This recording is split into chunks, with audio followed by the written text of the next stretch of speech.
Thank you, Mr. Chairman, and thank you to our panelists. This is something I care deeply about. I've spent some time on here, and I've obviously got some attention on some proposals we put out there. And I come at this issue from somebody who cares, from a parent whose first child went to school this year, and we had to send her to not her first choice because of costs. $65,000 was the annual tuition cost she was facing versus a school she ended up at $23,000 a year. I come at this from a personal perspective.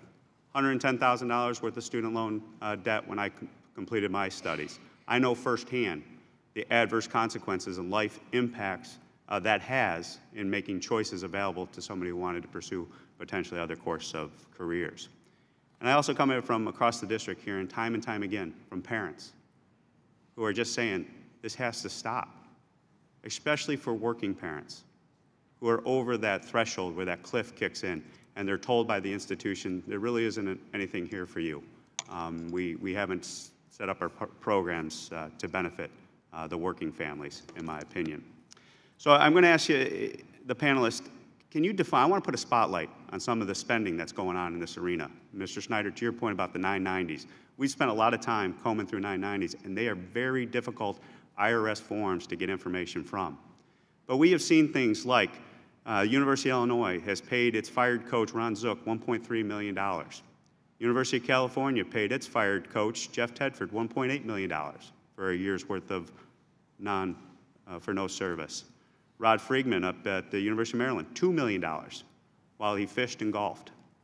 Steve Spurrier, well-known football coach, said this is a phenomenon that's like hitting that lottery ticket for these individuals. We also seen things like this in the University of Missouri for expenses in regards to infrastructure.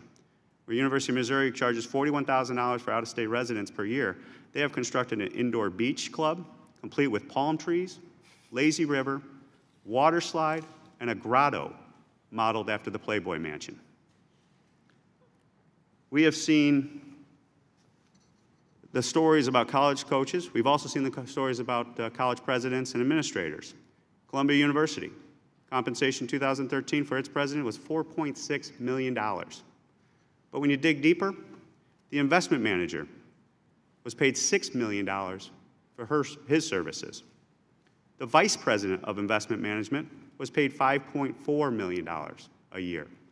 Are those reasonable costs in a non-for-profit world to be incurred by the institution? Anyone want to defend those costs from this panel?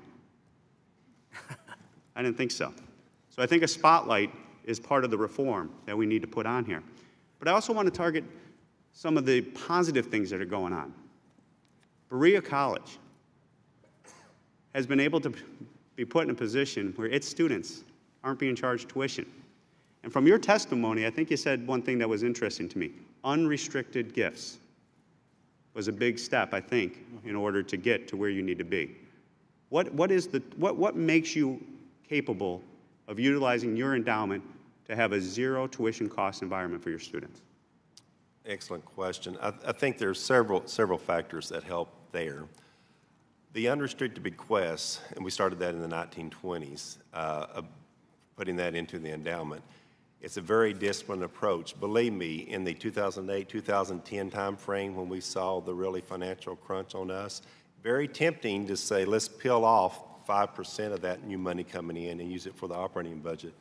But we stuck to our guns, so to speak, and had the discipline to stick to that. So that very rigorous, there have been exceptions, and it takes board policy, board approval to make exceptions to that policy. By putting that money in the endowment, that's one thing. The other aspect of it is our great commitments. I think Berea, we have 8 great commitments. There are guiding principles. It was part of my written testimony that you have in front of you. One of those, number 7, includes the language plain living. So we do not have high-paid coaches. Matter of fact, we're struggling to pay some of the coaches, okay? But many of our sports, they're free to come to. We'd like for you to be there if you can, is the approach. So I think our core mission and staying true to that mission and the people that work there, both staff, faculty, knowing that this is our guiding principles and it's our core, that's what we do. So all being committed to that helps also. And in closing, I recognize endowments are a bridge to getting the college cost issue under control. So I don't see it as a single magic bullet and a panacea for it. And any ideas you have, and this, my time's expired, that the panelists have for how we can get college cost containment policies put in place that universities have to adhere to, I'm very interested in finding out what platform you would recommend for us to pursue on that front. With that, I yield back.